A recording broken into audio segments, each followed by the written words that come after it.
हा व्हिडिओ पहा।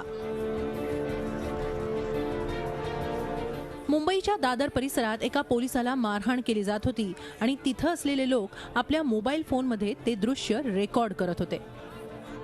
आता हा व्हिडिओ पहा। मुंबई लोकलमधून प्रवास करणारा हा तरुण गर्दीमुळे धावत्या लोकलमधून पडला आणि त्यातच त्याचा मृत्यू झाला। हा तरुण डब्यातून पडेल याचा अंदाज असतानाही त्याला मदत करण्याऐवजी त्याचा लाईव्ह व्हिडिओ काढला गेला।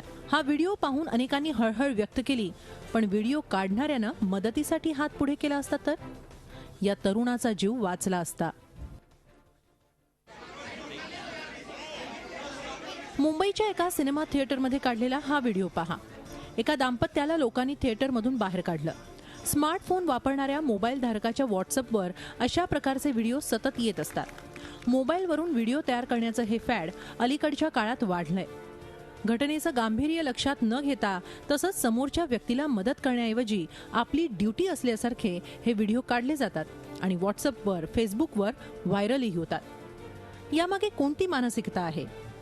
इन्फॉर्मेशन इज पॉवर असं आपण म्हणतो। म्हणजे माझ्याकडे काहीतरी माहिती आहे की जी लोकांकडे नाही आहे, ती मी माहिती देतोय, म्हणजे त्या क्षणापुरतं माझ्याकडे जरा जास्त पॉवर आहे असं वाटतं। आणि ती पॉवर लोकांना हवी असते, इन्फॉर्मेशनची पॉवर, आणि ती अगदी सहजपणे उपलब्ध होते।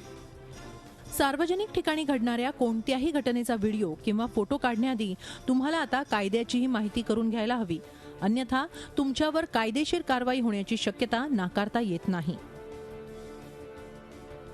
मोबाईलवर व्हिडिओ काढणाऱ्यांनो सावधान, तुम्ही कोणाचाही आक्षेपार्ह व्हिडिओ काढू शकत नाही। आक्षेपार्ह व्हिडिओ काढल्यास कारवाई होऊ शकते।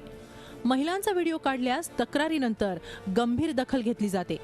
अब्रू नुकसानीच्या दाव्यालाही सामोरे जावे लागेल।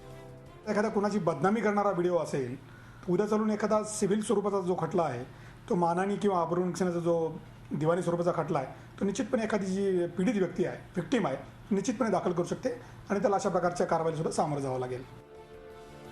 एखादी घटना घडत असताना तिचा व्हिडिओ काढल्यानं ती घटना कशी घडली याचा पुरावा मिळतो, मात्र पोलिसांना चौकशीसाठी पुरावा म्हणून संबंधित व्हिडिओ दिला जात नाही। त्यामुळे त्याचा वापर अधिकतर हा व्हॉट्सअप आणि फेसबुकवर लाईक्स मिळवण्यासाठीच होताना दिसतोय। डिजिटल इंडियाचं स्वप्न पाहत असताना आपण सगळेच टेक्नो सेव्ही होतोय, ही चांगली गोष्ट आहे।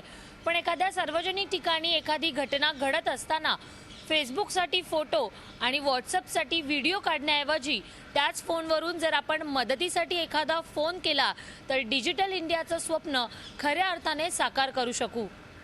Deepali Jagtap Patil, Zee media, Mumbai.